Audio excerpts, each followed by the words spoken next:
இந்த ஆய்வு என்பது நமது இந்திய வரலாறு என்பது சிந்துவெளியை மையமிட்டு மட்டுமே எழுதப்படக்கூடாது என்பதில் ஒரு முக்கியமான ஒரு வினாவை இந்த ஆய்வு எழுப்பும். பொதுவாக நாம் இந்திய வரலாற்றை பார்க்கும் பொழுது சிந்துவெளி நாகரீகம், வேதகால நாகரீகம், மௌரியர் வரலாறு என்று ஒரு நேர்கோட்டில் செல்கின்றோம்.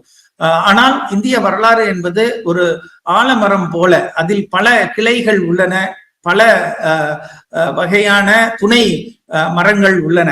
எனவே இந்த இந்திய வரலாறு என்பது சிந்துவெளியை மையமாக மட்டுமே வைத்துக்கொண்டோ, கங்கையை மையமாக மட்டுமே வைத்துக்கொண்டோ எழுத இயலாது. எனவே அனைத்து ஆற்று சமவெளிகளிலும், ஆற்று பள்ளத்தாக்குகளிலும், மலைகளிலும் வாழ்ந்த மக்களுடைய பண்பாடுகளை தொகுத்துதான் இந்திய துணைக்கண்டத்தின் வரலாறு எழுதப்பட வேண்டுமே ஒழிய ஒரு சில நதி அல்லது ஆற்று பள்ளத்தாக்குகளை மட்டுமே வைத்துக்கொண்டு எழுத முடியாது என்ற கருத்தை வலியுறுத்தி இந்த அனைத்து பகுதியினுடைய வரலாற்றுக்கும் முக்கியத்துவம் அளிக்கப்பட வேண்டும் என்ற ஒரு கருத்தை வலியுறுத்துவதாக இந்த கண்டுபிடிப்பு விளங்குகின்றது என்று கூறலாம்.